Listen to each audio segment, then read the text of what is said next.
Welcome back to the Around the League podcast. We're going to be talking about these matchups that took place during the wild card round.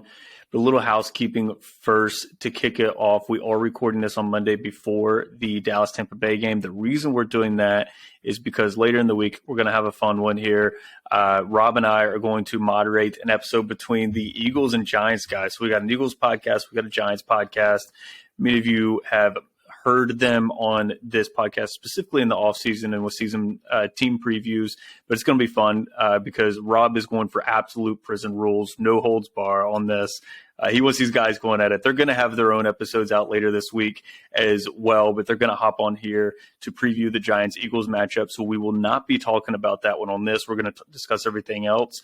We'll touch on Rob is going with the Niners matchup, as if he already knows what has taken place. But if we are severely off on that one, we'll touch on it later in the week with those guys as well. But wanted to jump on that just so the listeners can note that throughout this episode. Rob, wildcard weekend is about to wrap up. We're going to be discussing what took place this weekend. Man, just tell me, how did you enjoy the games? Did they kind of live up to expectations? Were you disappointed overall? Like, just kind of give me your overall thoughts on this weekend before we jump into this Seahawks-Niners matchup. Well, first and foremost, just shout out to Giant Up and Eagle Up Pod. We'll have them on later this week, like you said. And yes, I do want prison rules, no holds bar, tables, ladders, chairs, whatever you got to do. That's going to be a fun one. We got some of our better, more emotional podcast hosts from the Eagle Up and the Giant Up podcast. That'll be a fun one. But as far as the games go, I really enjoyed them. I think what we were just talking about, 5 games played. We went 3 for 2 on our picks thus far. I know we kind of split on the Cowboys and the Bucks tonight, but we went 3 for 2. Should have went 4 for 1. I mean, Giants played really well. Shout out to them, but the Chargers were our other pick, and they completely blew it. Probably the worst. It's got to be, right? I didn't really look at the statistics of like worst playoff comebacks in playoff history. I mean, that's got to be up there. So you figured that game was over before the second half started, and obviously things turned out differently. Jaguars, Trevor Lawrence looked really good in the second half. Chargers offense looked super stagnant, playing not to lose, and it ended up costing them. So that makes me really change my mind for this Chiefs-Jaguars game, or at least the divisional round matchups, what I should say. I thought the Chargers had a legitimate shot against the Chiefs. We talked about that last week. They went 0 for 2 against them this year, but only lost by 3 in both of those games. Now you got the Chiefs versus Jaguars. I think the Jaguars, their luck runs out this weekend against the Chiefs. We'll get to that, obviously, but really disappointing loss for the Chargers. Other than that, I think the other games were as expected. Bengals-Ravens was really tighter than maybe some of us might have thought, but on the flip side, a lot of people predicted that would be a grinded-out type of win. You play a divisional rival, and that's usually what happens. So a lot of good ones. My 49ers pick to go to the Super Bowl is looking pretty good right now. I don't know how you could have watched them play and not fear them in the NFC. So, other than that, I think really good games. Dolphins surprised as well. I think we picked that to be at least a double-digit win for the Bills, and the Dolphins hung around. So, testament to them. They had a great year, but just couldn't get it done, as most people expected. But other than that, really good football. Some really good matchups next week already on the slate. So, excited to jump into it. Well, let's go and jump into it then. Let's review that Seahawks-Niners game. I think this is going to be a pretty quick review overall. One thing I said going into this game was the Seahawks, if they can force a turnover on Brock Purdy, he's played pretty much mistake-free, and he did it again last Saturday. They were unable to do just that. And honestly, they were hanging with the Niners, had a lead at one point, and then it all just fell apart. A couple of interceptions there and a couple of explosive plays from the likes of Debo, CMC, Kittle. I mean, all these guys just stepping up, and there's so much talent on the Niners. I think it really showed you why it's tough to hang for 4 quarters. I thought that line of -10, I think -9.5, is where it closed. I thought the Seahawks were going to be able to hang right around there. I thought it was going to be a 1-score game, like maybe right at 6 or 7, but Niners were going to win. Maybe a little bit of a backdoor, maybe a bit of a backdoor cover there for the Seahawks. But in retrospect, I mean, once that we got midway through the third quarter, then going into the fourth, I mean, they just ran away with it. The Seahawks needed to score every possession to keep up with them. I think the most impressive part, I know people are giving – give me your thoughts on Brock Purdy, because here's what I think, Rob. People are giving him a hard time. Some people are giving him a hard time. I shouldn't say everyone, because of the talent around him. Just saying, essentially, he's got so much talent around him, yada, yada, yada. I mean, that's not his fault. For starters, right. Jimmy G had the same scenario. Trey Lance had the same scenario. I mean, every quarterback that steps in to play for the 49ers has absolutely elite talent. When you're looking at elite talent at the NFL level, like, I mean, they're just a cut above all these other teams. 90% of teams in the league are all pretty much even, except the quarterback separates them. Like the Chiefs, what separates the Chiefs from everyone? It's Mahomes. Even the Bills, it's Josh Allen. Like it's the quarterback that separates. For the Niners, it's like legitimately their talent, which you really only see that at the college level. Like where talent across the board separates teams like TCU, Georgia. Like Stetson Bennett's not an elite quarterback. I mean, maybe someone's going to argue that, but I don't think he is. But they're an elite team, just talent across the board. And so it's so rare to see that in the NFL where a team is so elite, so talented. It almost doesn't matter who's playing quarterback. They are just going to steamroll good NFL teams. And typically you see them struggle against good NFL teams. They're just steamrolling. So it's going to take another really, really talented team, which at this point in the season, you're getting to that, to kind of dethrone them, and maybe a couple of mistakes by Brock Purdy, but he's not making them. I don't have, apart from Geno, just shout out to him, man. Incredible season. We talked about him a lot this season, how impressive it is what he's done. It's going to be interesting to see if he's back with the Seahawks.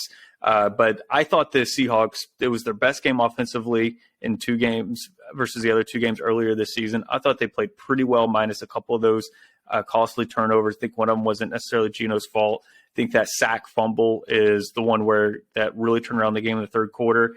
I mean, against that defense, I don't really put a lot of fault there. Geno, what they've done is incredible. And the Seahawks, I don't think were a very talented team at all across the board. They're really rebuilding. So shout out to them. But give me your thoughts on Brock Purdy. And I don't know if you have a lot to say on him, what your thoughts are on how good he is versus the talent around him. Me, I don't really care how good he is. I don't think there's a big drop-off from the other guys that were there this year, and he's not making mistakes. To me, it's the same Niners team because, the guys that were there before him weren't elite quarterbacks. They weren't guys with big arm talent. They were guys that just found a way to win. Yeah. That's kind of how I see it. Yeah, and I've been saying that for a couple of weeks. If you go back and you can fact check me on that, Brock Purdy has shown to me that he is enough, to take this team on a run. And that's partly why I have them in the Super Bowl coming out of the NFC. They could very well win the whole thing. I have Cincinnati win the whole thing, but I mean, the way that both teams look this weekend, the 49ers definitely look better. I don't think the Seahawks are that much better, or I don't think the Ravens are that much better than the Seahawks, if they are at all. So I think the 49ers definitely had a better weekend, but Brock Purdy, yeah. I mean, 18 for 30, 332 yards, 3 touchdowns, and also a rushing touchdown on top of that. Yeah, sure, he has a lot of talent on his team, but like you said, that's not his fault. That's a testament to a good GM putting, the right pieces together. I mean, you have a top 3 running back in Christian McCaffrey. You have probably a top 5 receiving core in Debo, Ayuk, and Kittle, if not maybe higher than top 5.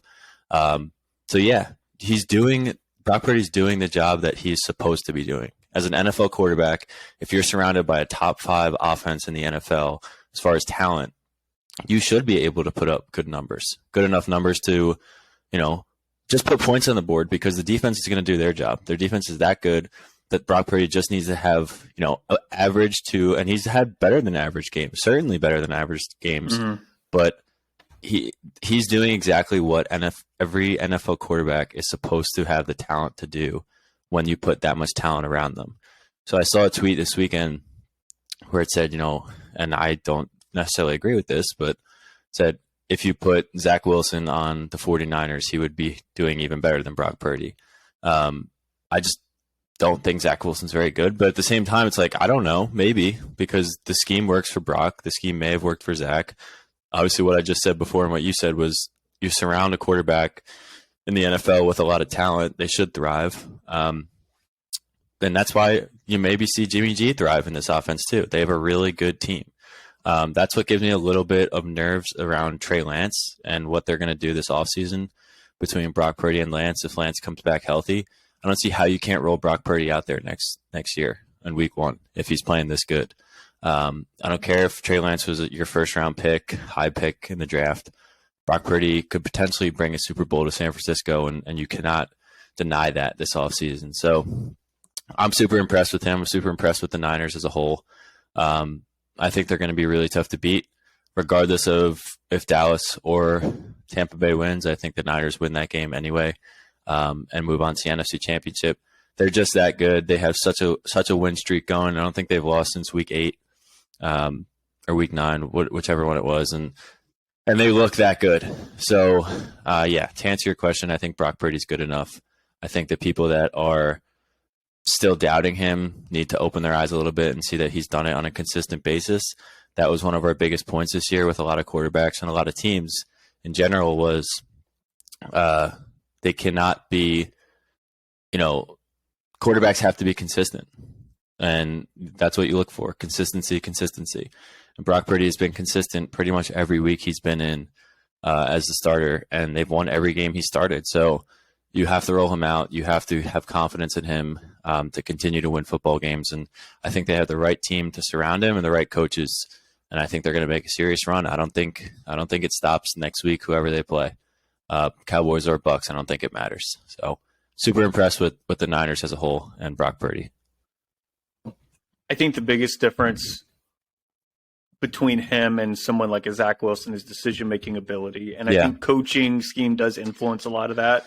But the ability to fit into the scheme, do what he needs to do, kind of like Geno this year, fit like a glove, did exactly what they asked him to do, and it improved his processing, improved his decision-making ability. That's allowing the staff to do that. I think that matters. Coachable, not trying to do too much, play hero ball every play. I think that's a very valuable trait in a young quarterback, especially when you're getting someone that's considered Mr. Irrelevant in the draft. I think that's what's been able to separate him from some of the other guys, because overall, I think, LaFleur's from that similar coaching tree. So this isn't to make it a Zach Wilson or Jets conversation. This is more to say, hearing you say that makes me actually think higher of Brock Purdy just from a decision-making ability perspective. And,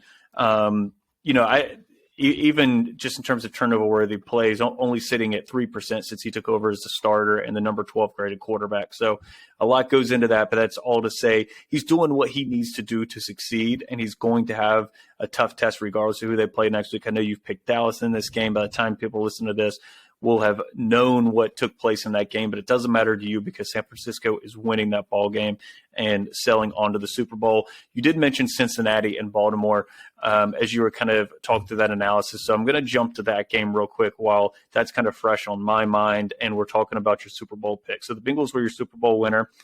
I don't feed too much into that game yesterday. Yeah, I'm not sure if you do, but I thought Mike McDaniel and the Ravens defense, I thought he had a phenomenal game plan.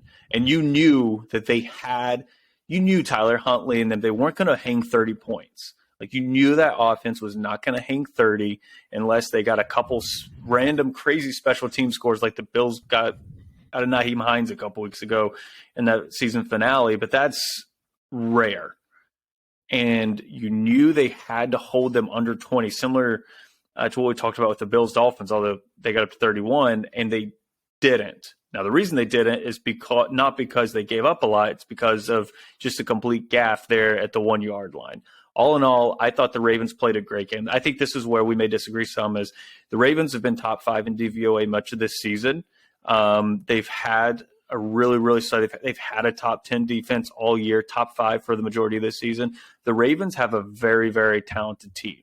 And I thought that the Ravens with Lamar Jackson were the team that could really upset a couple of these elite teams, elite being Chiefs, Bills, and then I think the Bengals kind of leapt into that category by season's end. They were the only ones talented enough to truly upset them. And they were physical enough, tough enough to be able to do it. We almost saw it last night. I thought it was just a great defensive game plan. They had Burrow off his game. I thought it was just a great all-around game from the Ravens. It was just their goal line offense was the MVP for the Cincinnati Bengals. So with that said, I don't read into that too much. I still favor the Bills going to the Super Bowl and beating Cincinnati next week. That's going to be just a phenomenal game. But just how are you feeling about that Cincy pick? Do you take a lot out of that game? Because I think the Ravens overall, I thought that was a really, really difficult matchup for them. I didn't expect them to lose with Lamar not playing by any means, but it was a tough matchup overall. No, the Bengals didn't play great, but I thought the Ravens had enough to keep that game close. They certainly did. I think if Lamar plays that game, you're talking dangerous territory for the Bengals. And we made that point a lot earlier in the year that when we were considering who's for real, who's for debate, the Ravens were right on that bubble because we thought Lamar had the juice, had enough in the tank to take out some of these bigger teams and establish themselves as a dominant team in the AFC. And they kind of had been on that bubble for a couple of years with him, but this was the year you kind of felt like maybe they'll get over the hump. And unfortunately, injury made that not so much of a reality for the last 6-7 games of the year. So Huntley's good with his legs, but I mean, he really can't throw the ball too well. I wasn't nervous when he dropped back and throw, but he did escape a lot of what would have been sacks against a lot of other quarterbacks. So shout out to him. But their run game just killed the Bengals. And that's what made me the most nervous, that and the Bengals offensive line, how depleted they are. I think they have only 2 of the 5 starters that started week 1 still starting because the other guys have been hurt due to injury. And I think that all happened within, week 15, 16, 17, 18. So like all of them went down the last 4 weeks of the year. So that's really tough. That's going to make it a lot tougher on them, especially against the Bills this week and just moving forward with the depleted offensive line. I think they're playing like 2 or 3 younger guys that just don't have the experience. And you could kind of tell last night the Ravens were making it tough on the Bengals to move the ball. One thing I did really like, though, and I think this is something that would have really benefited Burrow last year, obviously, in that Super Bowl game, and they kind of touched on it last night, was how much he learned from that game. If you watched him last night, almost every play he dropped back to get to throw, he snapped the ball as soon as he finished his drop. It wasn't like he was holding on to it. He was throwing to guys before they even turned around. I mean, he was getting the ball out super, super quick last night, and I think that's why they had a lot of success early on moving the ball with Jamar Chase. He had quite a few receptions, but even Hayden Hurst played pretty well as well. But that was like the biggest thing I saw from Burrow, which was really encouraging, was he was just getting the ball out so quick. The pass rush couldn't get to him, even with a depleted offensive line. So who knows what they do? Maybe a little more experience under the belt after this week of practice for those guys helps them a little bit. But I don't know. I mean, I feel bad for the guy. He's like the most sacked quarterback. I think he was the second most sacked quarterback in the playoffs in his first couple of years. I think he was at like 22 sacks last night, and the number 1 is 25 or something like that. So he's been sacked so many times in the playoffs. He's only in his 3rd year in the NFL. So I think that's their biggest fear, is just staying healthy. And even some of their defensive guys went down last night. Before Eli Apple let up the touchdown, he got hurt. I think there was another guy who got hurt, and then they just struggled. I think they struggled to move the ball. But when you look at it, like the Ravens are probably, I mean, I don't know, are they the best defense in the playoffs in the AFC? I don't know. In the AFC, them and the Bills are probably the top 2. They might actually outrate the Bills. They added Roquan, and that was a massive addition for them. And I think you just saw his presence be felt on the field last night. He was running all over the place. I think he had like 15 or 16 tackles in the Week 18 game against the Bengals. So like they had to game plan against one of the best linebackers in the league. So I think that was tough for them as well. I think you got to give a little credit to the Bengals. With a hurt offensive line, they were still able to pull it out. I know they had that miracle of a play on the goal line, the 98-yard fumble recovery, but that's what teams that win these things do. They win close games, and they win really hard-nosed, tough games, and they got one last week, and they're going to have another one this week against the Bills, and if they win that, my guess is they'll probably play the Chiefs in the AFC Chip. So there is no easy road for them. And I mean, no easy road really for anyone in the AFC. I think the NFC is certainly easier, but man, I'm not, like you said, I'm not looking too much into that game. I think there was definitely some red flags. I was texting a friend last night. I was saying, the Bengals could be in trouble here, but I think they got out of that game with a win, and that's all that matters. And obviously in the playoffs, so I'm not looking too far into it. I'm still confident in my pick. I still think they'll make it. But this is going to be a good one. This matchup is obviously, what we didn't get. I think it was week 16 or 17 with the DeMar Hamlin injury. So we're going to see what the outcome could have been in that game, and it would have had some playoff implications as far as seeding and everything. But we finally get to see that this weekend, so I'm excited. Ravens ninth according to Pro Football Focus. Chiefs are actually the only AFC team above them on Pro Football Focus. Chiefs are actually fifth overall in defense, which is a little surprising there. When you look at DVOA, Buffalo is just above them in DVOA. Of course, these metrics kind of encapsulate everything that these teams do. Buffalo is second in defensive DVOA this season. They're fourth, whereas Baltimore was seventh. So Baltimore is a top 10 defense. Like we said, probably when healthy, the toughest defense remaining in the AFC playoffs. I think it's weird to think of the Chiefs as having a good defense, but overall this season they have had a good one. It's weird to see them ranked that highly, but when you look back on the season, what they've been able to do, they've been above average in DVOA and a top 10 team when you level out the grades on Pro Football Focus. So all that to say, it was a tough matchup for the Bengals. We're going to talk more about the impact of that offensive line when we discuss the Bengals-Bills matchup. But for now, Rob, I'm going to toss to you to talk about this Chargers-Jags game, just an absolute meltdown. You alluded to it earlier. I was trying to find the stat. I think it's one of the biggest meltdowns in well over a couple decades. I don't have a lot of words apart from it was the ultimate Chargers thing to do. That really is where it leaves me. I mean, Lawrence has been number one in EPA since week 8, week 9.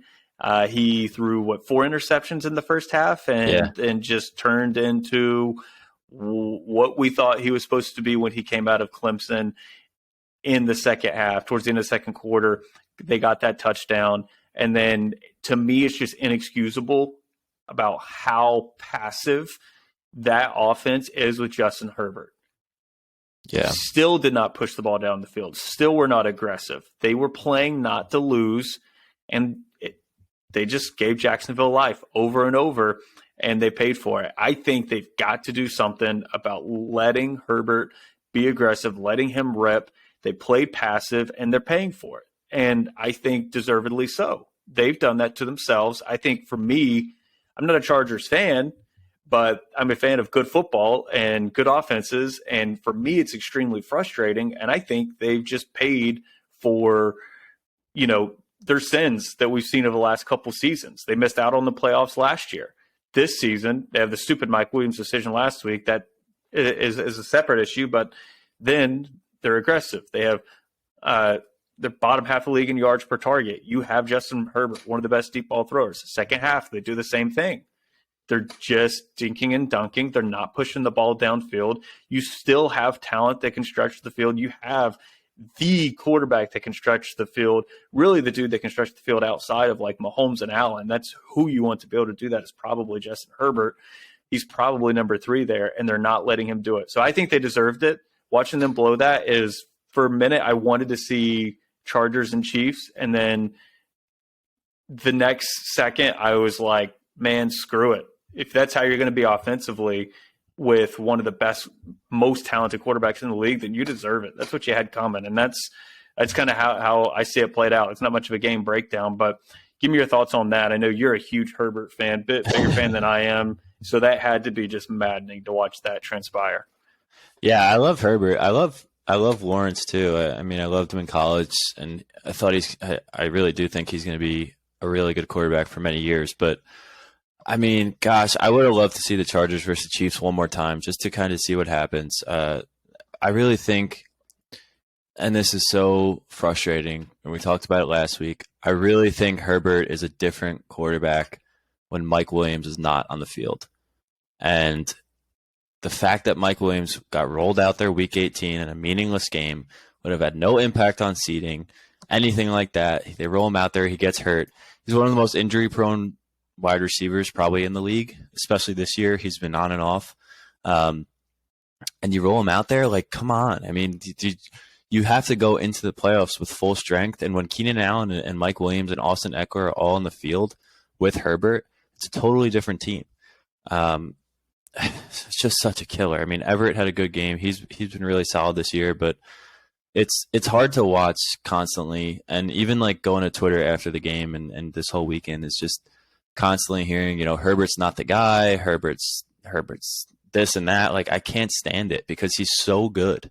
He's so good, and they can't figure it out. And they're so talented. They have one of the most talented rosters in the league, and they can't figure it out.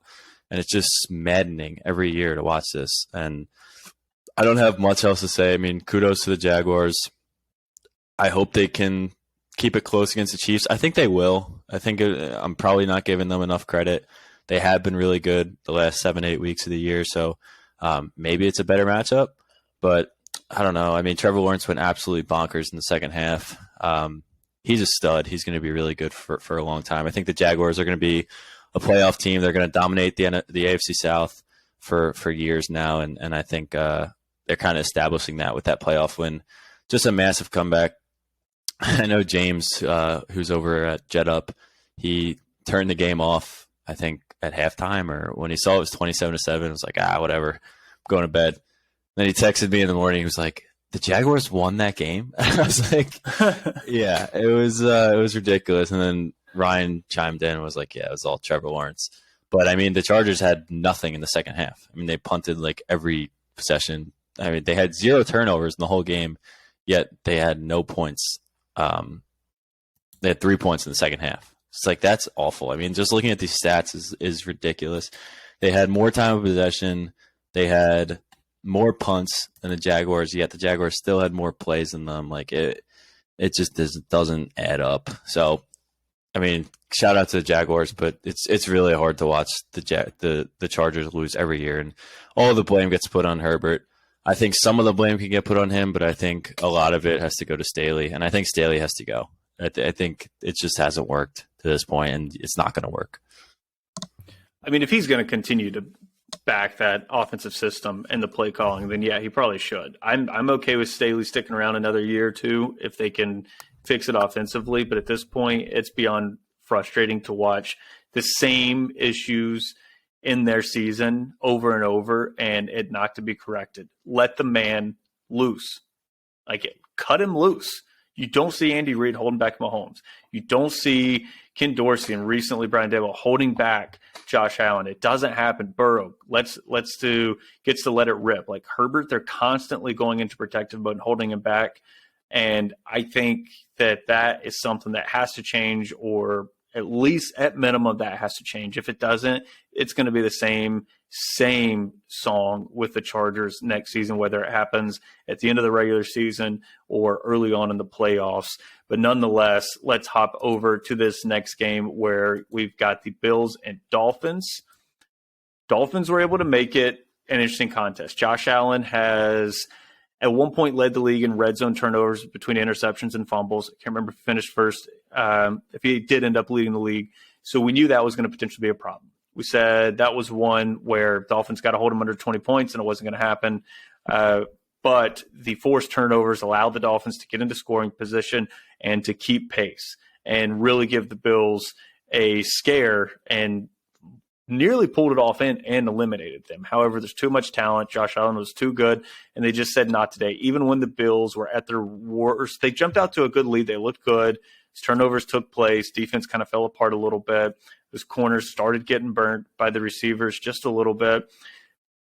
and the Bills really played awful. Bills and Bengals, neither team I thought played that good, and they're matching up next week. So it's always good when you can see a team that is elite, that's why they're elite, play poorly and take someone else's absolute best punches with their backup quarterbacks. I think there's maybe a little bit of underestimation going on there as well, potentially, and to be able to come out on top, face a little adversity, that's something you want to see. However, those teams are going to play each other next week. So I thought it was something where Miami was able to force the turnovers, do what they needed to do to keep pace. You had to turn Allen over a couple times. He's prone to it. They were able to pull it off.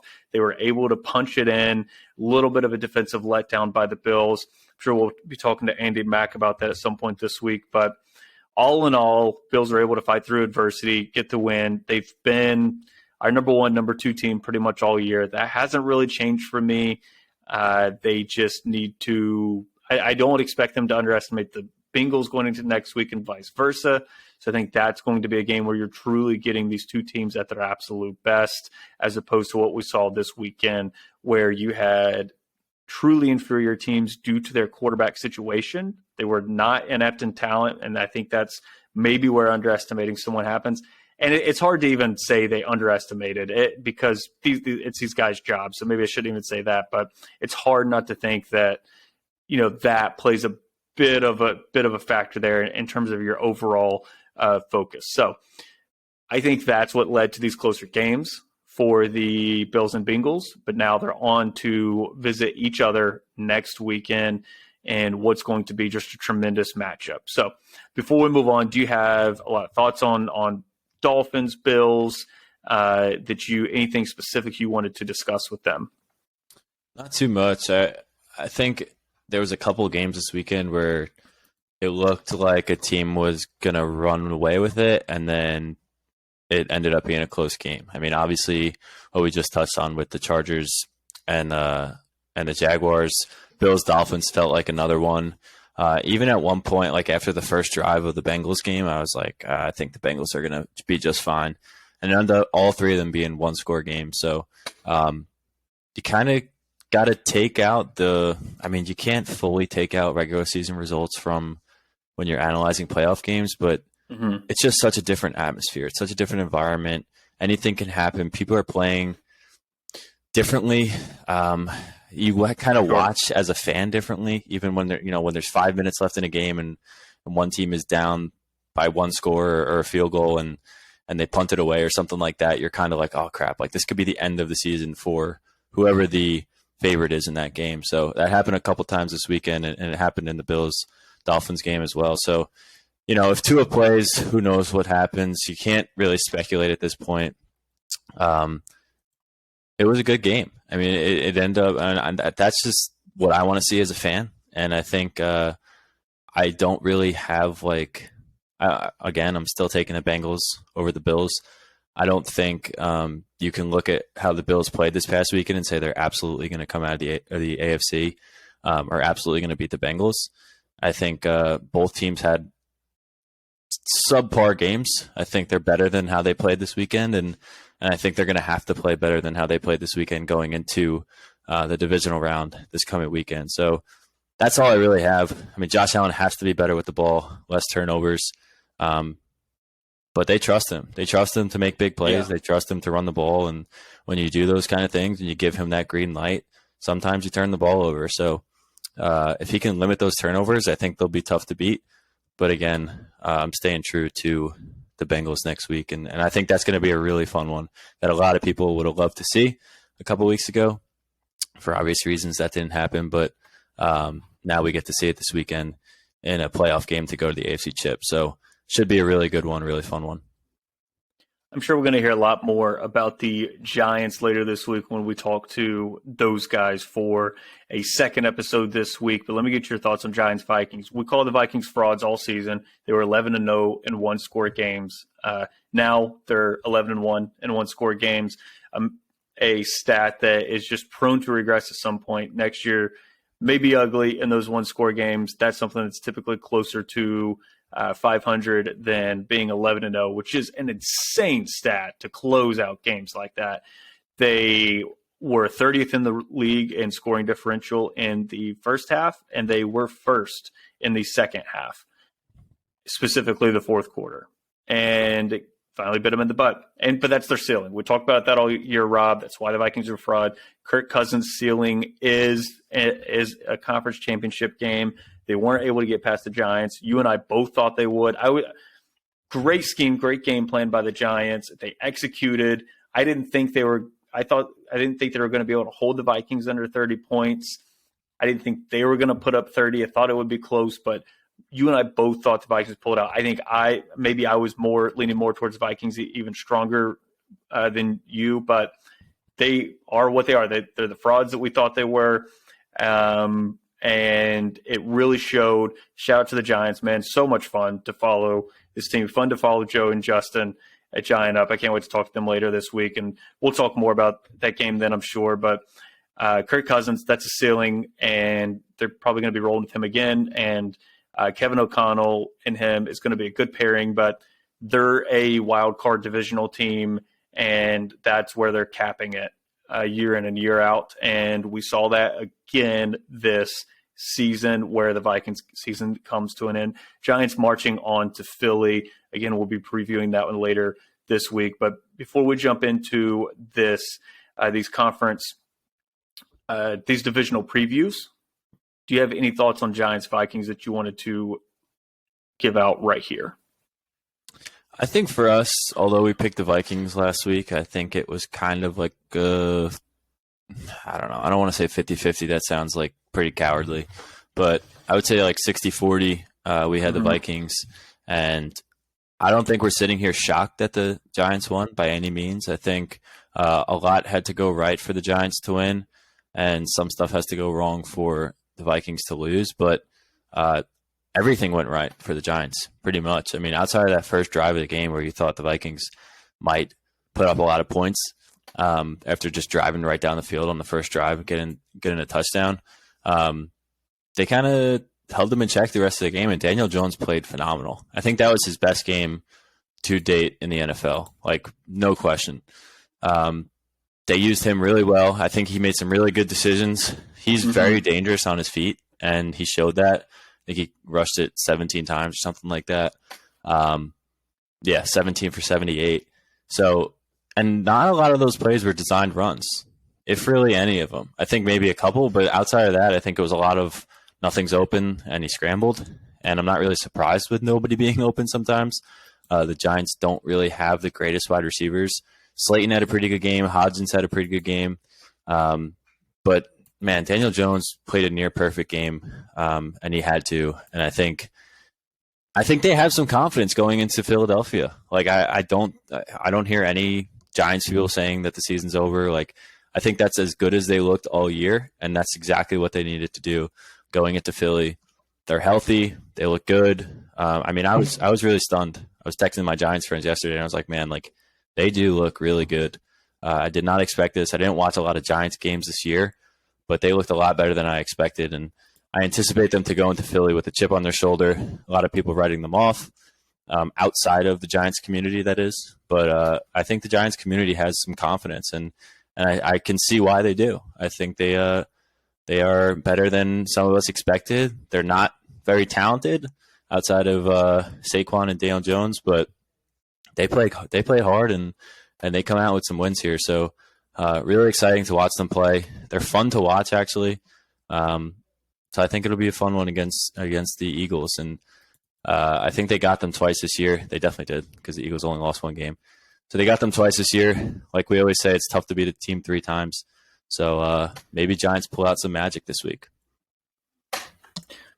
They might be able to do it. Looking forward to previewing that game more. And to round out that thought, it does seem like they're peaking at the right time. Brian Daboll, he's in the argument for Coach of the Year alongside Doug Peterson and a couple other guys. I think he's the Coach of the Year. To do what he's done with Daniel Jones is truly incredible. I mean, that guy was just borderline in a complete backup situation. I had written him off completely, and he really didn't look good for the first half of the year. Now he's finally getting comfortable, confident, and looking good. Here's what I'll say. When you watch them in the first half of the season, when they jumped out to that 5-0 record earlier in the year, they were stumbling to that record. They were fortunate, and a lot of opponents had misfortune to get that record. We were talking about that a lot, where it was like when you watch those games, they were truly like lucky. You're like, I can't believe they won again. It was like the craziest thing, that they won week in and week out. You're like, they were not the better team on the field. Fast forward to yesterday, kind of bouncing off of your thoughts. As I reflect on it, listening to you, I'm like, you know what?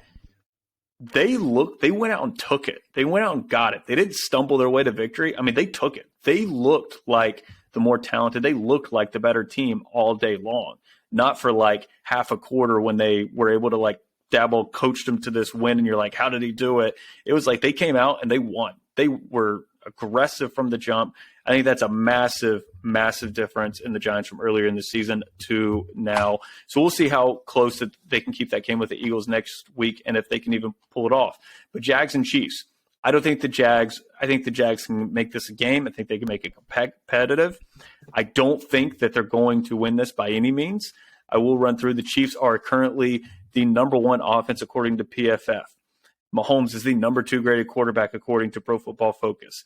They have the 5th graded defense, the 11th graded special teams if you care about that. When you hop over to DVOA, the Chiefs are 4th overall in total DVOA. They are 1st in offensive DVOA. They are 17th in defensive DVOA. The Chiefs, what they've done offensively, they've been more efficient. I think Mahomes has thrown for more yards than they have in previous years. The Chiefs kind of feel like they're being slept on a little bit. And I got to wonder how that's going to play out the rest of the playoffs. Because what Mahomes has done, he looks like he's finally fit into a system. He's not trying to do too much like he did in years past. He's going with the flow and he's fitting into the system. I think that's truly scary. And as good as Trevor Lawrence and the Jags have looked, I think that they could get absolutely boat raced this weekend. Maybe they come out hot and they keep this one close early in the game and then kind of watch the Chiefs run away with it. I really don't think this game's going to be that close, as good as the Jags have been the back half of the season. What about you? Yeah, I tend to lean that way. I think you're absolutely right that people are underestimating the Chiefs, kind of just forgetting about them. They are still the juggernaut in the AFC. Despite Tyreek Hill not being there this year, Patrick Mahomes had one of the best, if not the best, years of his career so far. And they're just clicking on all cylinders, and especially in the playoffs. You know how they come in the playoffs.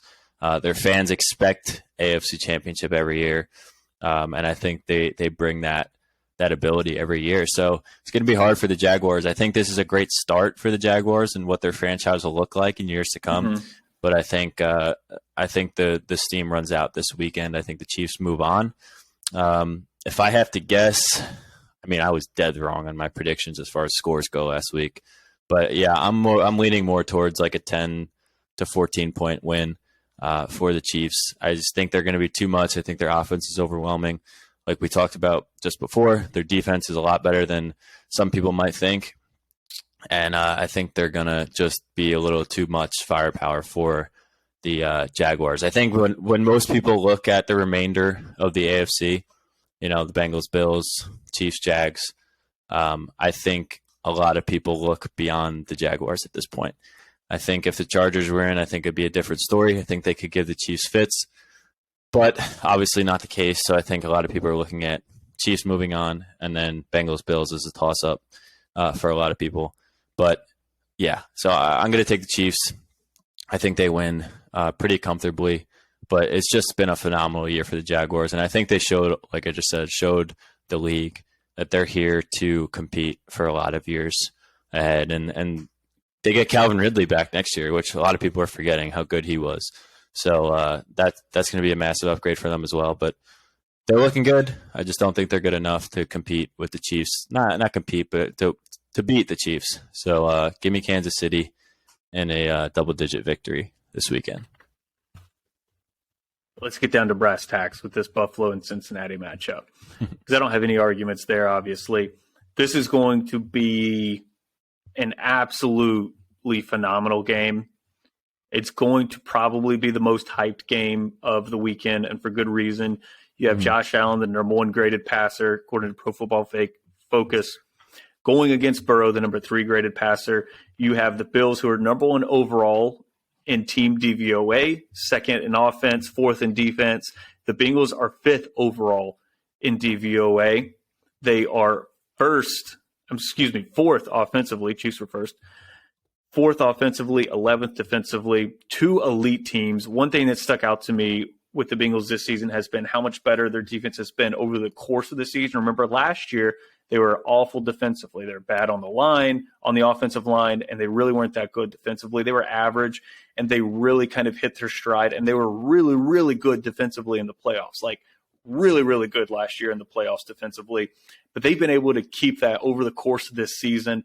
I think that's just a credit to them building depth, building that team, developing that roster, and now they have a really, really good defense out there in Cincinnati to go alongside Joe Burrow in that offense.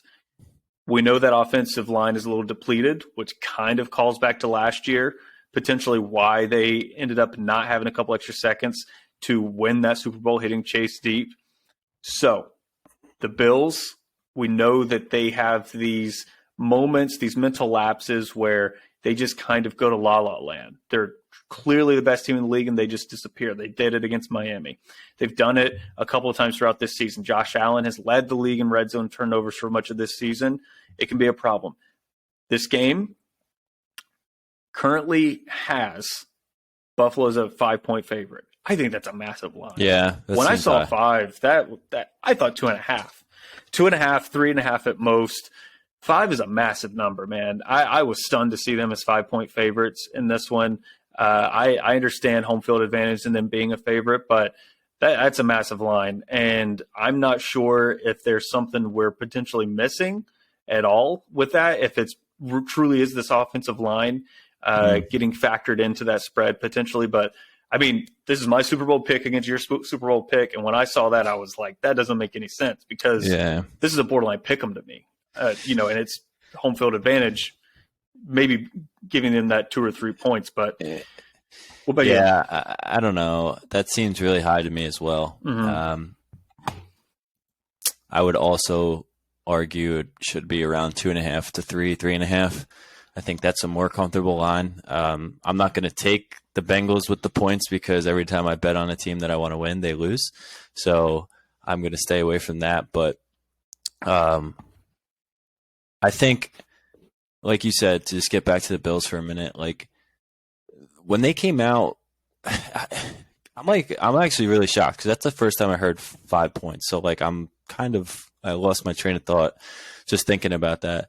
But when they came out against the Dolphins, the first couple drives, first drive particularly, they started taking some shots right away. Like they started firing down the field, and you were just like, oh man, this is going to be an absolute rout. They were moving the ball pretty well. They took a couple deep shots, and they got 1 or 2 of them.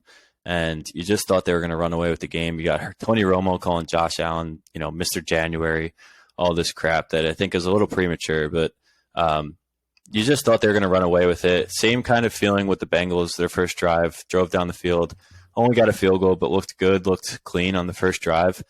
And then I think they both kind of settled back, settled in, and didn't really perform as well as most people think. Maybe that's why the Bills are favored. Maybe they're really giving them more points just because of that home field advantage. But I don't know. The Bengals were underdogs in every game last playoffs, and they went on the road every game and won. And I don't think going on the road really bothers them, unless it's a crazy weather day, which I haven't checked the forecast. I'm not really concerned about the Bengals offense, but 5 seems high to me. I'm still going to stick with the Bengals regardless of the points. That's going to be, I think, the best game of the weekend, especially after we just talked about Chiefs-Jags potentially being a 10-point win for the Chiefs. And I think similar stuff's going to happen with the Eagles-Giants. I think it's going to be close, but I think this Bengals-Bills game is going to be absolutely the best game of the weekend, and especially the most anticipated. And I kind of wish we got it on Saturday just because I want it sooner than Sunday, but Sunday at 3 o'clock is just fine with me, and it'll be fun to watch. And I think there's just so much firepower in that game. And I hope they all come to play. I hope that offensive line for the Bengals can show up and at least give them a chance to show how good that offense really is. Because T. Higgins was quiet this past weekend. I think if they get him going, they get Chase going just like they did this past weekend. They're a really tough team to stop. And they didn't get the run game going at all. I mean, Mixon was running right into his offensive line's butts. So if they can get all three phases going, I think they're really tough to beat. That's kind of why I have them moving on from here. But close game, I think it's going to be lower than 5, one way or the other. I think the Bills are going to have to find a way to create pressure. So I actually talked about this with Andy Mack last week when we were kind of previewing that Bills game, and they have to be able to generate pressure. So they do have a solid defense. They have talent there, but they do have some weaknesses in that secondary. And Chase, Higgins, Boyd can 100% burn these corners. We saw that was kind of their weakness against the Dolphins and has been much of the season is getting beat by some of these receivers, especially these yards after catch receivers like Hill and Waddle. That was a specific weakness for them as far as I was able to understand heading into that game. And I think that can be a problem by getting burnt deep against Chase. Boyd can beat him after the catch. Chase is good after the catch as well. Higgins is a big-bodied receiver who can move, good route runner. So it's going to be difficult to slow down that trio, and they have to generate pressure. So the Bills are league average. As good as their defense is, as talented as they are, something about that scheme, something about the way they design it, they are just middle of the pack in generated pressure and in creating sacks, especially since Von Miller went down. Now, that was a big injury for them. The Von Miller injury, I think, has really hurt them along the defensive line. Not that it was necessary, not that they've lost a ton of talent. Where it hurt them was in their sack percentage and pressure percentage. They are truly middle of the pack since then. And when you look at it over the course of the season, their pressure percentage and sack percentages are league average or slightly below league average. I think pressure percentage is slightly below league average. Sack percentage is right there at it. I think it's going to matter against Burrow. We know the Bengals go with a lot of empty sets. They did it more so earlier in the season as opposed to now. But that's going to be a problem when you're facing a Bengals offensive line that is down 3 starters. Well, I haven't heard anything on if all those guys are definitively out. I'm talking as if they are. Even if they are, you're missing 1 or 2 starters. That's a problem. I think it's too late in the season to try to get chemistry and get it going because you need that along the offensive line. We've seen the Bengals do this without a talented offensive line before. They just did it last year, so they can work around it. But it's Sean McDermott and Leslie Frazier. They're going to have to identify areas of weaknesses that teams last year were unable to attack defensively against the Bengals to slow them down when they were clearly inept. They've got to be able to identify what the Rams were able to do against an inept offensive line and translate that into this game to create more pressure, to create some sacks, and potentially force a couple turnovers or at least get the ball out of their hands. We saw Mike McDaniel and the Ravens were able to do that, but they are able to create pressure. Sacks at a higher percentage than what the Bills have done throughout the season.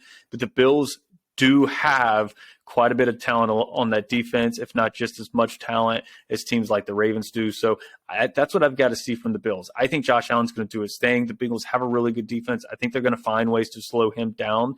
But if they're going to take advantage of what is currently the Bengals' weakness, the Bills have to find a way to create pressure and get to Joe Burrow. Because if not, I think Chase, Higgins, Boyd, they're going to just annihilate these corners the way they've been playing lately. I think they could just absolutely burn them, which is going to force them, much like the Bills had to against Kansas City last year to keep pace, put up 30-plus points to be able to have a chance to win, and even that might not be enough. So that is what I want to see out of the Bills. For them to be able to win this game. The Bengals, it's just the inverse of that, honestly. They're going to keep doing what they're doing. They got to find a way to keep it together along the offensive line and protect Burrow. I think they're going to be fine because he's cool, calm, and collect just as much as anyone has ever been in the last decade. And it's fun to watch. No, I have not forgotten about Brady in those. That's what I mean. He's cool, calm, and collect, much like those previous Super Bowl champions, specifically Brady. But he's now got to do it. He's got to actually do it if he wants to really be in that class. And he's got the persona, he's got the talent to be able to do that. And we've seen the Bengals get hot after that slow 0-2, 1-3 start early in the season. I think that the Bills are still going to be able to find a way to pull this out. But, look, my Super Bowl prediction was based off of really this game, the winner of this game. And it's hard to, it's hard to look past Mahomes and the Chiefs and what they've done. So it was more of a gut feel of this is just the Bills' breakthrough season. We'll see what happens, but I've got to see some pressure. I've got to see some sacks without Von Miller. I've got to see that created against this depleted offensive line. We know the offense is going to be fine. Gabe Davis finally came to life, looking much better. He's been up and down. If he seems to just come alive this time of season. So I think offensively for both of these teams, they're going to be able to put up points. It's just a matter of, who's creating pressure along the line. I think the Bills have the better opportunity to do just that, but you've got to execute. At some point when you're this elite, you have to execute. And the Bills have to do it this season. Man, they've got to execute. So that's what I want to see out of them. That's my thoughts on this game. You got anything else you want to finish this off with? I think that's a really good point. I think that's something that the Bengals struggled with when they were pressured last year, especially come playoff time. And that's kind of why you saw the Rams win the Super Bowl late at the game when, Donald just came in like a wrecking crew and really blew up that last play when Jamar Chase might have been open for a touchdown. So, yeah, really important to get pressure on Joe Burrow. I think he looks a lot more comfortable, back to my point earlier in the show, where he gets the ball out really quick now. But I think the Bills secondary is really good as well. So it's going to be tough. It's going to be tough for the Bengals to win. I think they're absolutely the underdog. But, again, I'm just going to continue to stick with them. That's really all I got there. I love Joe Burrow in the playoffs. I think Josh Allen's just as good, but going to stick with my boy, Joey B. Man, we just went a full hour with that. The playoffs are a ton of fun to talk about. Obviously, we'll be back with Eagles-Giants later in the week. That's going to be a fun one. Rob's going for some prison rules, so tune in to that one. Tweet some questions. tweet some questions. There we go. Whoever is playing the Niners, Rob's already got them losing to the Niners, but we'll let you give a couple thoughts on that game later in the week once we know who's actually playing them. I also concur. Hard to argue against you there in terms of the Niners going on to the conference championship game. Folks, tune in later this week to listen to that matchup preview between the Eagles and the Giants. That's going to be a fun one. Appreciate you tuning in for this one, listening. If you made it the full hour, shout out to you. We love you and appreciate you for it. Go check us out at rosterupmedia.com. You can check us out on YouTube. Subscribe to our YouTube channel, Roster Up Media there, and on all social channels at Roster Up Media. You can find him at Rob McDebbie24. You can find me at Cody Engel. We appreciate you tuning in. Rob, I'll catch you later in the week, man.